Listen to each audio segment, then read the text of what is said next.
A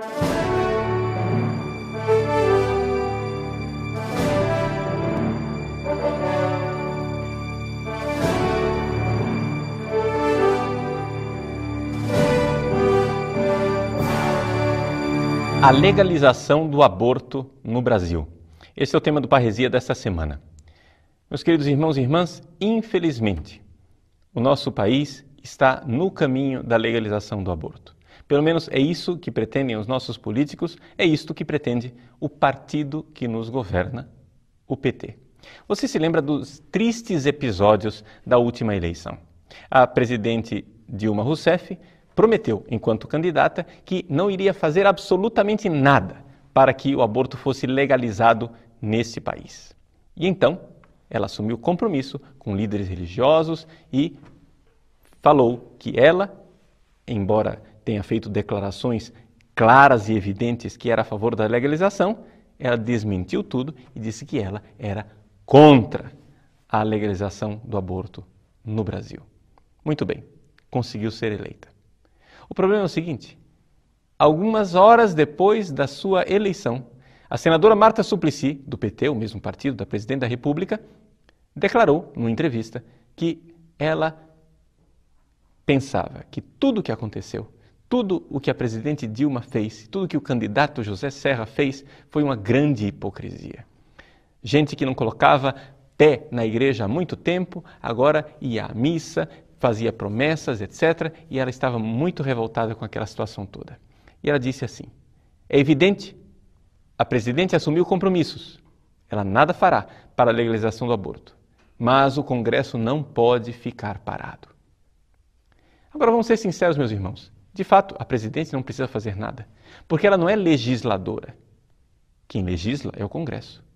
E então, na semana passada, no dia 18 de agosto de 2011, 3 senadoras do PT, o partido da Presidente da República, receberam em audiência pública, no nosso Congresso, uma frente nacional contra a criminalização das mulheres e pela legalização do aborto, em que foi apresentada uma plataforma para a legalização do aborto no Brasil.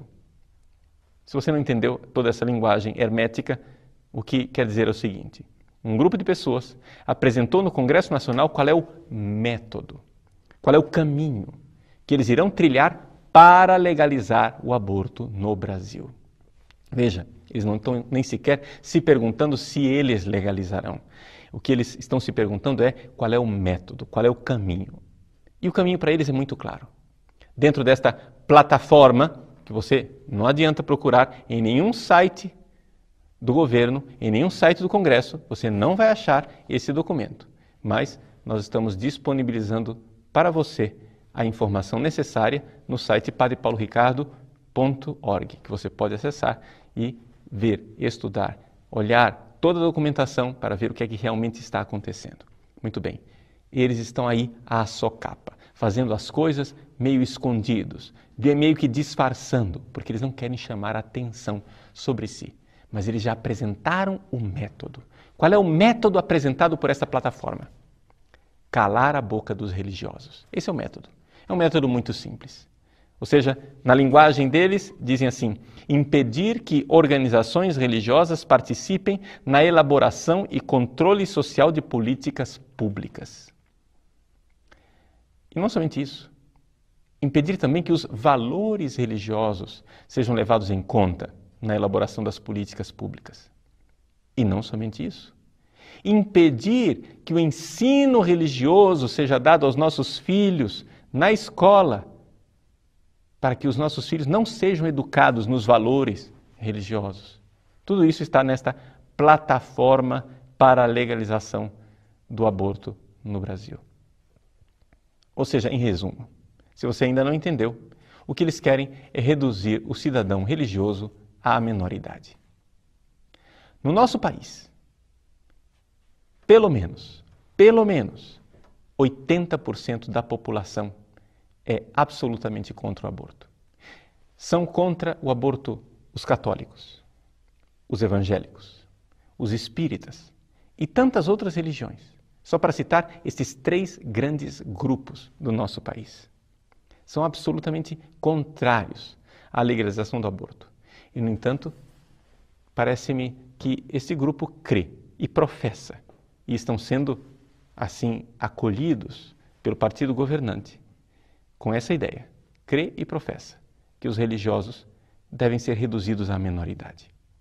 A audiência pública que foi concedida a esse grupo foi apadrinhada pelas senadoras Lídice da Mata, da Bahia, Ângela Portela, de Roraima, e Ana Rita, do Espírito Santo. As 3 senadoras são do PT, o partido que mais fez para a legalização do aborto no nosso país em toda a história da nação. Algumas pessoas achavam que eu estava, na eleição passada, fazendo campanha para o senhor José Serra e para o seu partido. Meus senhores, vamos deixar as coisas bem claras. Eu não tenho a mínima admiração por aquele candidato. Não se trata disso. Se trata de, pelo menos, dar um recado eleitoral para um partido que tem afrontado a democracia no nosso país. Ora, numa democracia, o que é que você faz? Você está lá, você recebeu um mandato, quem colocou lá foi o povo que te elegeu e você tem que representar o povo. Mas eles sabem que o povo é contra o aborto. Eles sabem que o brasileiro é contra o aborto, mas eles vão aprovar mesmo assim, porque eles têm compromissos internacionais e compromissos ideológicos com a legalização do aborto. Compromissos ideológicos, porque faz parte da ideologia socialista que o PT representa, fazer com que caia por terra a chamada moral burguesa. Aquilo que nós chamamos de moral judaico-cristã, aquilo que nós, cristãos, acreditamos, pois bem, eles chamam de moral burguesa. A moral burguesa deve ir para casa. Você tem direito, sim, de ficar rezando o seu tercinho lá em casa escondido, amedrontado por esse patrulhamento ideológico. Mas fique em casa. Você é menor de idade. Você não tem o direito de manifestar a sua opinião porque você cometeu um crime horrível. Você é cristão. Você tem moral cristã. Por isso, você está reduzido à menoridade, porque você é um medieval. Esse é o problema. Esse é o problema dessas pessoas. Eles se acham a nata da humanidade. Eles acham que o povo não sabe o que quer. Eles acham que o povo brasileiro é preconceituoso e ignorante. É isto que a gente ouve de comentários. Por quê? Porque se eles acreditassem realmente no povo, fariam uma consulta ao povo. Vejam, eu não sou a favor de um plebiscito a respeito do aborto. Creio que se fosse feito um plebiscito hoje, eles levariam uma lavada. Eles perderiam de forma clamorosa, porque o povo brasileiro é maciçamente contra o aborto. Mas eu não sou a favor de um plebiscito, porque não se faz plebiscito a respeito de coisas imorais. Não seria justo fazer um plebiscito para ver se nós vamos ou não matar a presidente da República. Compreende isto? Eu não posso ir a público e perguntar ao povo, vocês são a favor ou não da morte da presidente da República? Porque isso seria imoral, fazer esse plebiscito. Por isso, é imoral fazer um plebiscito a respeito da liberação do aborto ou não. No entanto, o fato é o seguinte, eles não fazem plebiscito porque sabem que irão perder.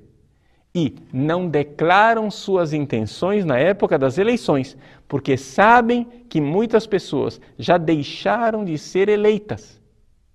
Por quê? Porque colocaram o seu nome num pedido de legalização do aborto. O povo brasileiro, quando é informado, vota muito bem.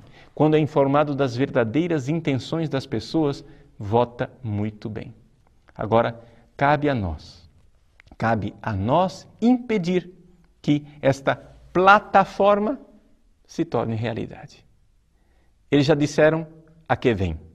Eles vêm para nos silenciar. Eles vêm para impedir que organizações religiosas participem na elaboração do futuro desse país. Isso quer dizer que a minoria de ateus, indiferentes religiosos, secularistas são aqueles que realmente são cidadãos. Nós que temos convicções religiosas devemos ser reduzidos à menoridade. Meus irmãos, cabe a nós impedir que isso se torne verdade. Cabe a nós propagar essa notícia pela internet.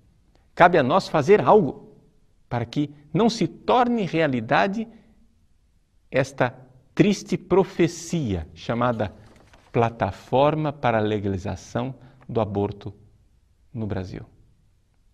Mas se nós permanecermos calados, se os líderes religiosos do nosso país permanecerem calados, isto se tornará verdade. E nós iremos um dia responder diante de Deus pelo nosso silêncio. Iremos responder diante de Deus, porque tememos ao homem mais do que a Deus. A quem é que nós queremos agradar? Queremos os aplausos? É evidente que, através dessa denúncia que eu estou fazendo, que este vídeo será boicotado. É evidente que pessoas irão fazer de tudo para tirá-lo do YouTube, para colocar comentários sarcásticos e intolerantes no meu site. É evidente que as pessoas irão fazer de tudo para barrar que esta notícia chegue até o povo brasileiro. E, no entanto, está acontecendo diante dos nossos olhos. Até quando ficaremos calados? Até quando, vergonhosamente, a Igreja Católica deste país vai repetir aquilo que aconteceu nas eleições passadas? Ah, não, nós não podemos nos colocar em coisas políticas. A Igreja não deve interferir na política. Mas desde quando a vida de crianças inocentes é simplesmente política? Onde é que está aquela igreja militante, gloriosa, que sabia ter voz profética, que fazia abaixo-assinados contra a ALCA, abaixo-assinado contra privatizações, que rasgava as vestes diante de tantas atrocidades feitas pelo governo? Onde é que está a profecia da Igreja Católica do Brasil? A Igreja Católica do Brasil só é profética quando a causa é de esquerda. Quando a causa é de fidelidade ao Papa, à palavra de Deus, à tradição católica, à doutrina e à moral cristã tradicional, então nós devemos fazer com que reine a desconversa. É aqui que está a coisa. É aqui que está a vergonhosa realidade da Igreja Católica neste país. A nossa liderança fica calada, enquanto crianças inocentes sofrem a ameaça de morte. Pois bem, meus irmãos, não vamos nos calar, não podemos nos calar. Não podemos agora simplesmente ficar de braços cruzados enquanto eles colocaram o nosso país num declive. Nós temos que compreender que enquanto os bons ficarem calados e tímidos, os maus reinarão. Nós precisamos corajosamente colocar a nossa posição. Bispos, padres, ministros da comunhão, pregadores, leigos, nós devemos tomar uma posição. Nós devemos mostrar que nós somos cidadãos brasileiros e não gostamos do que esses senhores e essas senhoras estão fazendo. Nós precisamos colocar uma barreira nesta ditadura velada, nesta ditadura de veludo que está amordaçando o nosso país e fazendo com que uma nação tão religiosa seja reduzida ao governo de uns poucos secularistas.